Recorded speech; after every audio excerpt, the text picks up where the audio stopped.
What's up, guys? I'm Chris, and today you're watching a magic review on the Night Flight V3 Elites by Dela.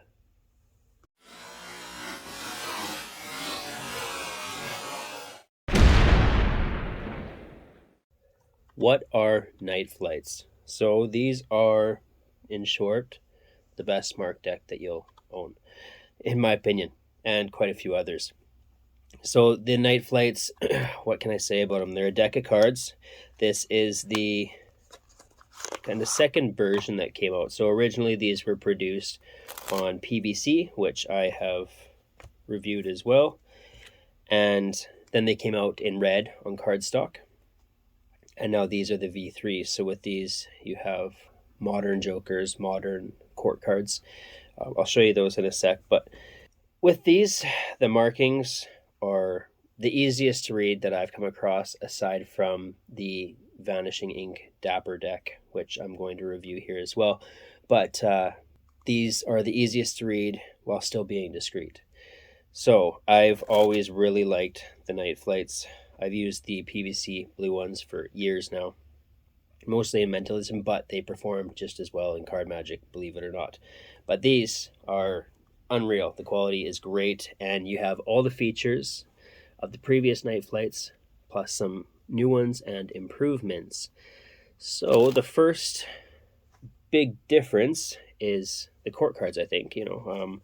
That's quite a noticeable difference. So I have a few here. All the court cards, there's slight differences throughout. So I'll just grab the queens for the sake of it. Okay. All right. So here is your Ace of Spades. Now there is also revelation on this for a different card. There's also, I'll get to the revelations later.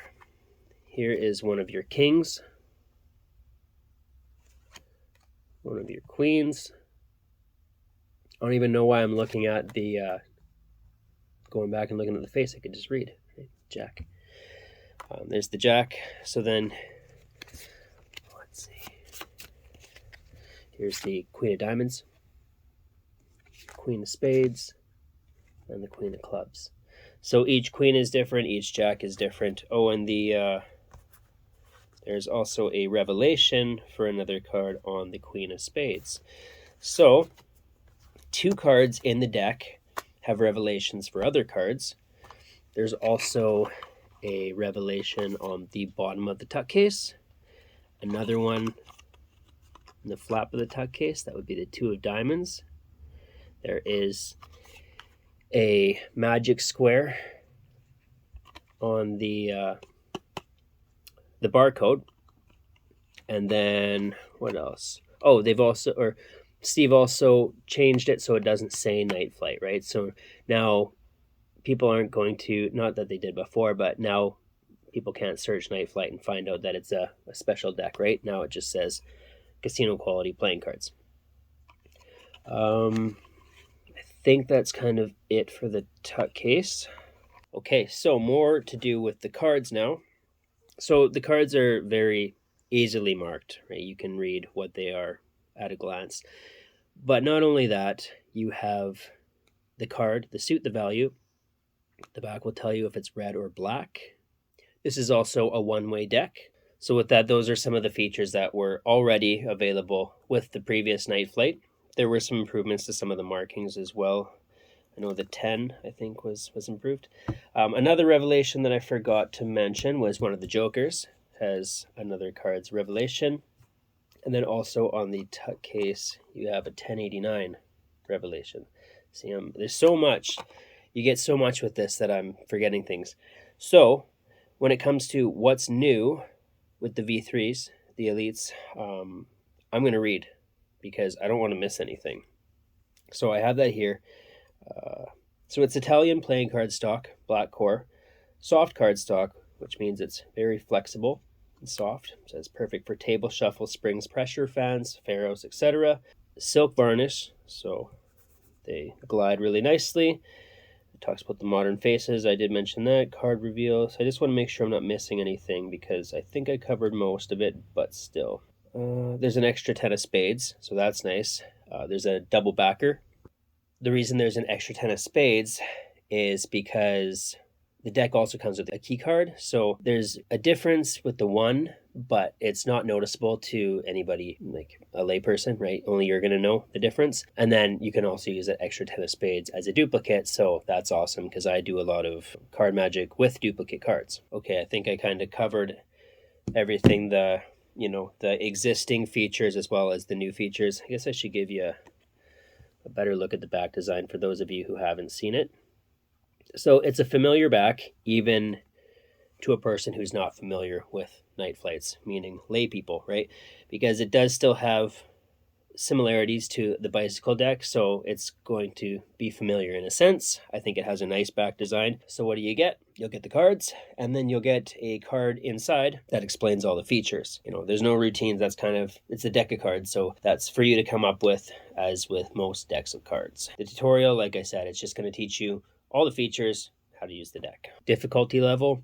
Every marking on here is extremely easy to read. So I'm not just talking about ace through king and the suits. I also mean like if this is a red or a black, or if you're using the one-way principle, everything can be seen at a moment's notice. So super, super easy. Difficulty level, very, very easy. Angles, there's no angle restrictions, right? This is a marked deck, but I think it goes unnoticed, right? It's obvious to you, but because of the design and the pattern, they all look the same. So can it be inspected?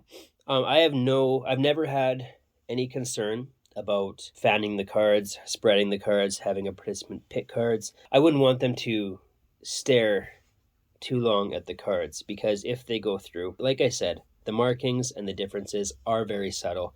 But if you get somebody who has two completely different cards where one's red, one's black, one's turned around the other way, and the numbers are a lot different looking, if they have two cards right beside each other and there's three differences on the card, they may eventually notice. I still kind of doubt it. I don't think, for example, this card is the 8 of clubs, and just because I know the markings, that's very, very easy for me. But if you're a layperson looking at this, the 8 doesn't look like a perfect 8, right? And the clubs, the C, it's so well blended in with the vines here that nobody's going to pick up C, right? So I'm not concerned about somebody looking at these, handling them, shuffling them, taking a card.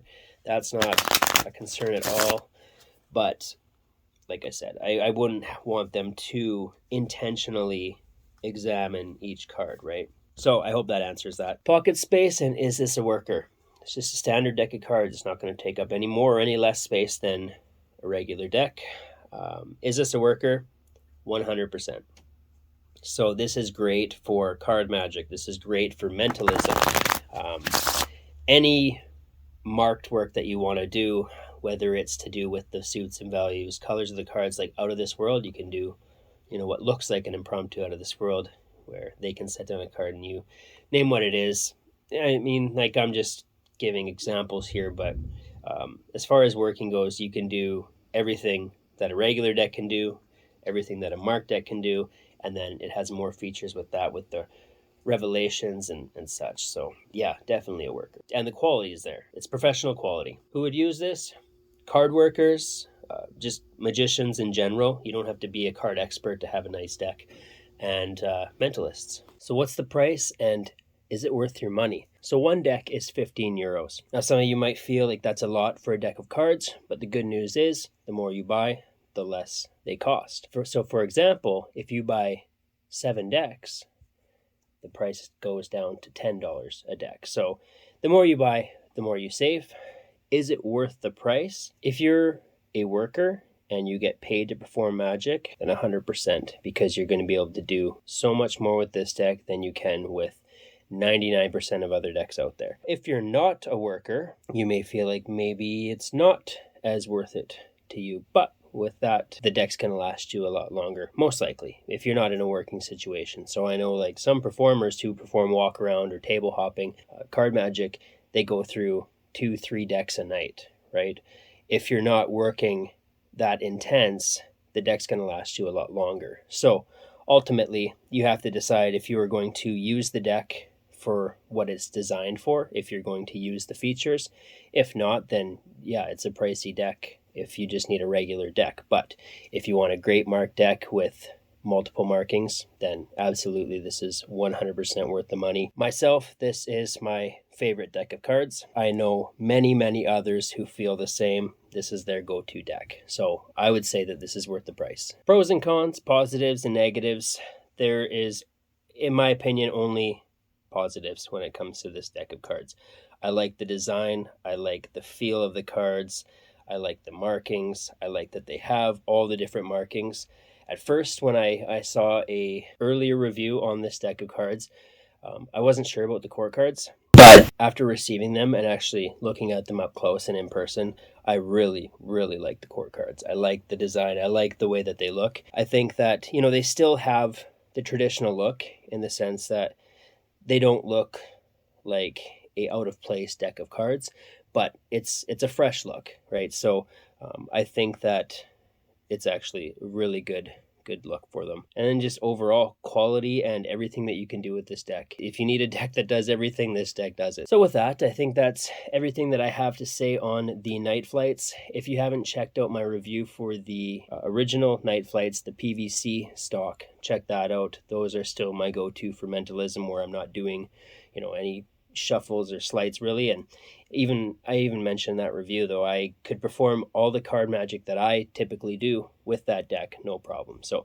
if you haven't checked that out, check that one out, and I'll leave a link in the description for these ones. With that, we'll see you at the next review.